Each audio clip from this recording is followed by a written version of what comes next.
Hello there and welcome to the final video of this little series that I've been working on, and I thought I would release it at the same time as the previous additional rules video.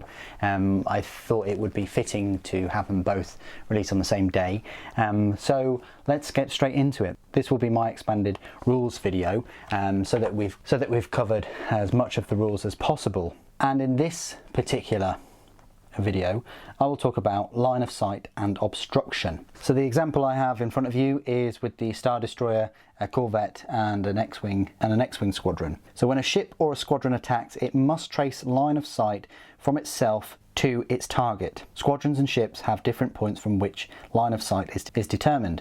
A squadron, when tracing line of sight to or from a squadron, trace the line using the point on the squadron's base that is closest to the opposing squadron or hull zone.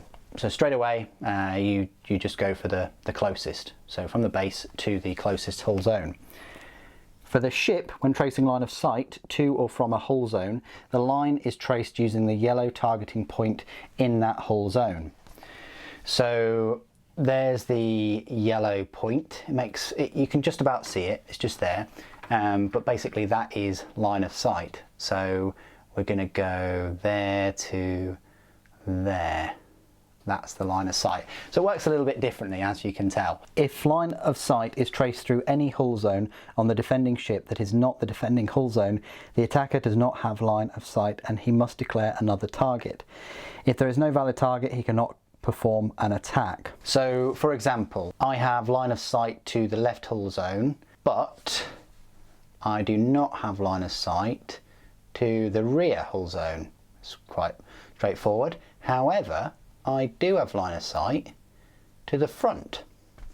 So not much of a difference really, unless it's already taken a load of damage, because they both have shields of 2 on both of those arcs. But that also means that I've got line of sight there. If you had another ship in the way, I don't know, maybe that ship, then yes, you would not be able to fire at the squadron. Likewise, if the Neb B was in front, it would totally block the sight because it has to go through another ship. If the line of sight is traced through obstacles or ships that are not the attacker or defender, the attack is obstructed, and when an attack is obstructed, the attacker rolls one less die of his choice. So there you go.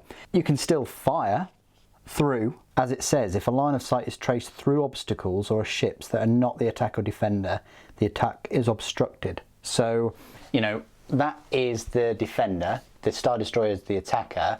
Because that is the defender, I can't go through its own left hull arc. I want to say port arc there, so badly. But you see what I mean. But if we had like an asteroid field or something in between the line of sight from that yellow point to the yellow point directly, then we're going to have to roll 1 die less. So that's the line of sight example. That's pretty cool. Then you've got an obstruction example. Right here you've got a space station, you've got an asteroid field, so let's have a little asteroid field there, and we've got the space station there, for instance. So an asteroid field, a ship that overlaps this obstacle receives 1 face-up damage card. So if the ship overlaps, we talked about overlaps in the end of the previous video, whereby you use the range, and if you want to go past it, then you remove 1, and then for the asteroid field it's going to take 1 damage. A debris field, that's 2 damage. Squadrons are unaffected on the asteroid field as well. But then a station, you can discard one of the face up or face down damage cards, and a squadron that overlaps the obstacle may recover 1 hull point. So this station here, fantastic. You overlap one of them, you're actually getting more hull points or removing damage cards. So they're really worth getting near. Ships and squadrons can move through obstacles without issue. Only the final position of the ship or squadron matters. So you can move through it, it's just the final position. So now we're on to fleet building rules. This is the final part of all of these tutorials, and I think for this we'll talk about the Victory 2 class Star Destroyer. That's the ship card. These are all the kind of upgrade cards and things. So fleet building rules. To play a full game of Star Wars Armada, each player chooses the ship, squadrons and upgrades that he wishes to use. All ship, squadron and upgrade cards display a number in the lower right corner. This is the fleet point cost of the ship or upgrade, or for each squadron of that type. So there's your points right there. So the Victory 2 class Star Destroyer, points cost of 85. Before playing a game, both players must build a fleet. They do this by choosing any number of ship cards, squadron cards and upgrade cards whose combined fleet point cost does not exceed 300 fleet points. Players build fleets without any foreknowledge of their opponent's fleet. During the gather component step of setup, they simultaneously reveal the cards, ships and squadrons in their fleet. So you don't have a clue until you actually get down to it and reveal it. Unique names. This game includes many famous characters and ships from the Star Wars universe. Each of these famous figures is represented by a card with a unique name, which is identified by a bullet to the left of the name. A player cannot field 2 or more cards that share the same unique name. So these are the bullets. So you've got Leia, Organa there. You've got Grand Moff Tarkin, of course. And so on. Then you've got the squadron cards, which are right here, and all of these extra commands and defense tokens and things like that. So you've got those. Squadrons of the same type share a single squadron card. The fleet point cost on a squadron cards indicate the cost for one squadron of that type. The player must pay the fleet point cost for each squadron of that type he wants to field. Some squadron cards have unique names. These correspond to famous pilots from the Star Wars universe. These pilots lead powerful squadrons that have extra abilities and defense tokens to separate them from common squadrons. A unique squadron uses its own squadron card instead of the shared card for that type. The player can field only one copy of each unique squadron. Unique squadrons use the reverse side of the squadron disc of their type, which displays the art piece shown on the unique squadron card. Building fleets using only the core sets. In a normal game of Star Wars Armada, each player builds a fleet using his own collection of ships and components before they play in the game. If players only have a single core set, they may choose to share the components. Due to component limitations, they must choose one player to receive all Rebel cards and give all the Imperial cards to the other player. Then all remaining upgrade cards are shuffled up and dealt randomly to the players. Then players secretly and simultaneously build 180 point fleets before setting up the game. So upgrade cards. Players can equip their ships with upgrades such as iron cannons and famous admirals. The upgrade bar along the bottom of each ship card displays icons that represent which upgrades that ship can equip. For each icon shown in the upgrade bar, the ship can equip one upgrade card with the matching icon. So for instance, we've got the Star Destroyer there. So you can get one of all of those. So for instance, we've got an expanded hangar bay right there. We've got the overload pulse. We've got the H9 turbo lasers. We've got defense liaison, and we've got the gunnery team. So you've got 5 cards there, 5 icons, and all of those points, if you were to take them all, would equal 33 on top of the 85 points for the Star Destroyer. You've got faction specific upgrades, which of course have, you know, the Imperial icon, or like Leia obviously having the Rebel icon. They are faction specific. You've got titles as well, such as you can give the Star Destroyer the Dominator little icon, so you can have that one as well. And on top of this, you've got commanders. So you'll know that they're commanders because they have this sort of outline to them. Leia's commander obviously, and Tarkin is. So there's some commanders. It says they have no icon in the lower left hand corner, but Wolf does. I guess Grand Moff Tarkin is the main commander, but you could have a choice there of Yularen or Defense Liaison, but he would be the commander. You cannot equip more than one commander card. A ship with a commander card equipped is a flagship, so you could have that as a flagship. Using the upgrade cards. Many upgrade card effects have a specific time during the game when they occur, which is described on the card. Some cards use a header to indicate when the card can be used. So effects that modify attack dice, such as adding, changing or re-rolling dice, are resolved after the attack dice are rolled. The critical icon effects are critical effects, and then the navigate and other effects with the icon of command as a header may resolve when the ship is resolving a matching command. Some card effects require the player to exhaust the card. To exhaust a card, rotate it 90 degrees clockwise. So you just exhaust it, and it cannot be exhausted again, preventing the ship from using the effects that require it to exhaust the card. During the status phase, all upgrade cards are readied by rotating their cards 90 degrees counterclockwise. Ready cards can then be exhausted again. So basically you get these commands and you can use them once, and then then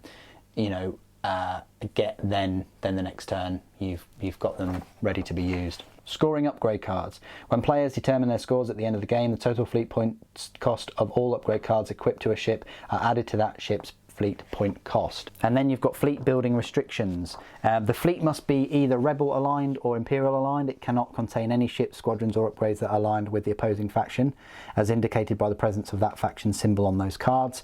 The fleet must have one flagship. It cannot have more than one flagship. A ship cannot include more than one copy of the same upgrade card. The fleet cannot spend more than 1/3 of its fleet points on squadrons. A fleet must include 3 objective cards, 1 from each category. And then critical effects.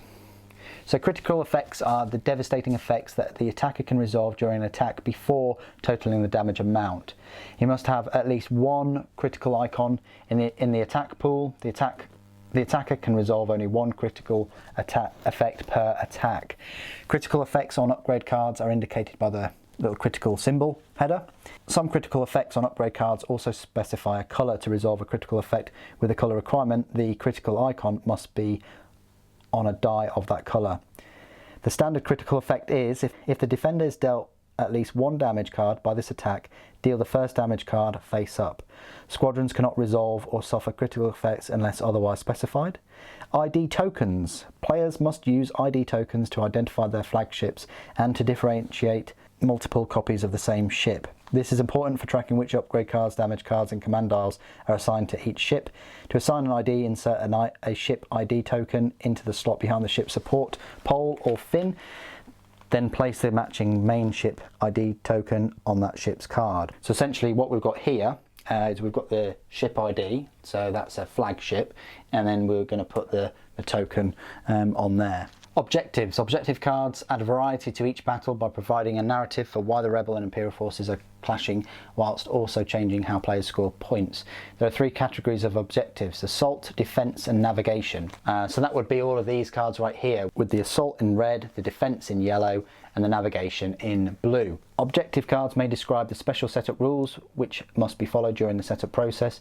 They also may include special rules that must be used when playing with that objective. Some objectives allow players to collect victory tokens to increase their score at the end of the game. Each victory token is worth the fleet point value listed in the lower right corner of the objective card. So you've got these nice little objective cards, really cool. You can form your whole game around them. So using the objective cards, so as part of the fleet building process, each player chooses 3 objective cards. Each objective card must be from a different category. This means that each player brings 3 objective cards to the game. During the choose objective step of setup, the first player, the player with the initiative, looks at all 3 of the second player's objective cards and chooses one of those cards to be the objective for the game. The second player's remaining objective cards and the first player's objective cards are not used this game. So that's really interesting. So basically whoever's got the initiative chooses one of the cards of the opponent, and then that is for the game. Random objective card. If playing with only one core set, the players should randomly determine the objective for the game. During the choose objective step of setup, the second player shuffles all of the set objective cards into a single deck. Then he draws 2 objective cards and chooses one to use for the game. So that's interesting. So for randomness, it's the second player that chooses. And finally, a little bit about the complete setup. So we've gone through the majority of the rules in this game. I don't think I really covered overlapping squadrons, but I just wanted to make a point that, well, basically if you're a rebel and you pilot through a squadron, you move the squadrons out of the way so that the ship can be placed, and then the opponent moves the squadrons back around the ship so that both squadrons are touching that ship. That's how you do it, but it's just something that I missed, but I wanted to point that out. So back to the complete setup. So we've gone through the majority of the rules in this game. There's a lot to take in, a lot to understand. I'll just give you like a little summary of the whole of the rules now. So you've got about 8 main points here to remember. So the first one is to define the play area and setup area. You've got a 3x3 board or mat, or a 3x6. You set up your forces within the range 1. You put your setup markers 1 inch from the short edges of the play area. Players sit across from each other. Then use the range ruler to place the setup area markers 1 inch from the short edges of the play area. If playing with only ships and squadrons in the core set, players should instead use a 3x3 play area. Number 2 is you gather components. So you gather all your ships, squadrons, cards next to the play area. You set each shield dial to its maximum, the activation sliders, assign the appropriate defense tokens, you gather enough command dials and speed dials, you assign ID tokens to ships and squadrons as necessary. Number 3, you determine the initiative. So the player whose fleet has the lowest total fleet points cost chooses which player is the first player. The first player places the initiative token to their edge with the V side face up. If the players are tied in fleet points, flip a coin, decide which player makes the choice. That's interesting. You decide who chooses, basically.